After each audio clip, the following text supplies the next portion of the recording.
Gardening is a labor of love, for sure. You gotta love it. I think from the start of my cooking journey, for whatever reason, I was always interested in also growing food. But for me, it's like kind of changed my entire outlook on cooking. It really starts shifting your mindset to ingredient first.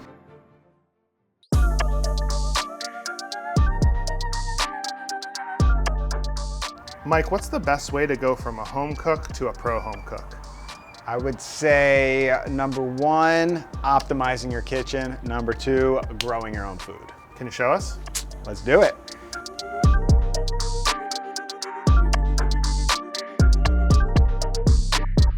You know, none of this really existed when I moved into this place. Now we're here, which is only about 2 years later, but there's been a lot of progress and still so much more that I plan on doing, and it's just kind of, you know, one piece at a time, really. And we've got all types of things growing. We're kind of peak summer right now, so zucchinis, tomatoes, peppers, there's grapes all over the fence line.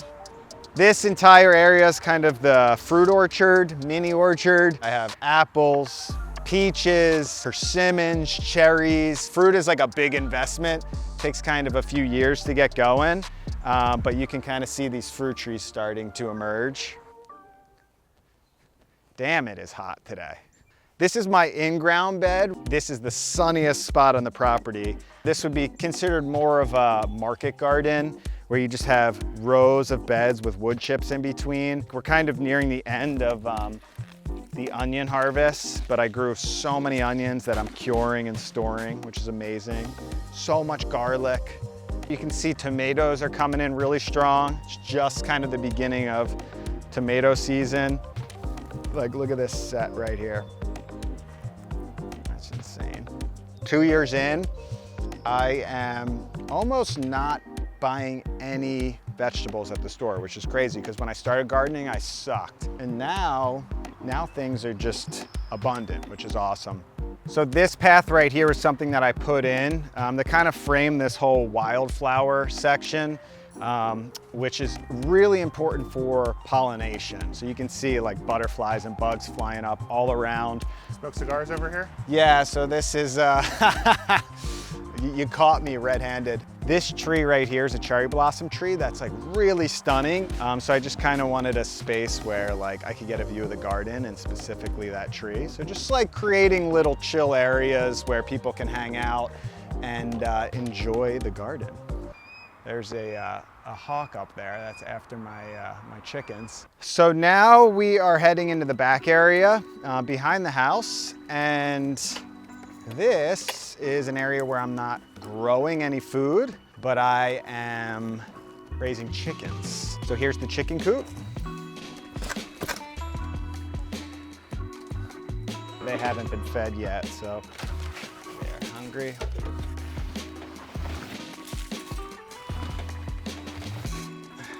And then back here, we've got the eggs, which, yes, there's a few, still warm.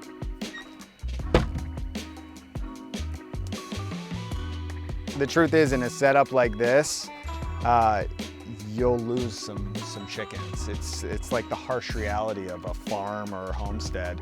There's so many predators here, between raccoons, foxes. I have hawks living on my property now, just kind of waiting to take out one of these things. So really, like, one of the most important things about raising chickens is just keeping them safe.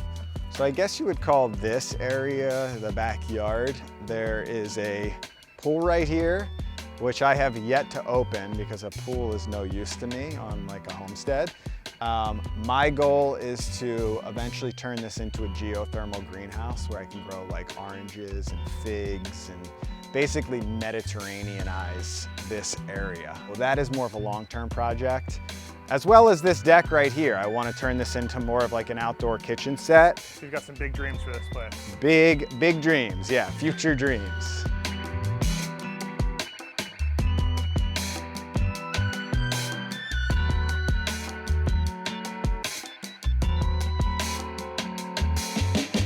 So that was the garden tour, but this space is really equal parts garden, sort of outdoor action, and indoor kitchen and cooking and filming and all of that. So I can't let you leave without showing you the kitchen space.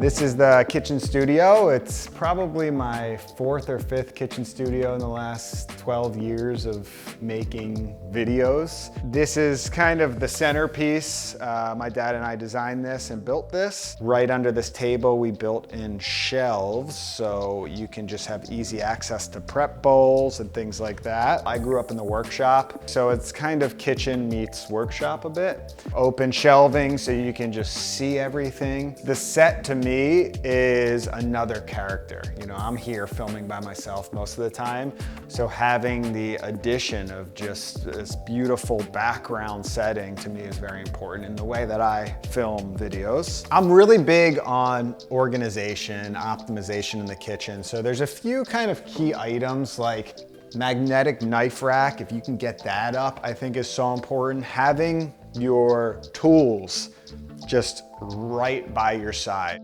So this area is lit completely by this studio track lighting, which is 100% adjustable. You can adjust the color of the light to really tune it in and just, I mean, there's a lot of natural lighting in here in general, which I like, but this just really fills everything in. And then on this side, you've got other production needs. All my gear basically happens on this side of the kitchen. It's kind of just fully optimized to one, film a cooking show, but also enjoy myself in this kitchen and really cook up some good stuff. So I showed you the garden, I showed you the kitchen. This is, you know, pro home cooking. We're trying to produce as much food for yourself, for your family, for whoever, and it should run like a kitchen. All of this is really about me, you know, being as inspired as possible and sharing that with all of you.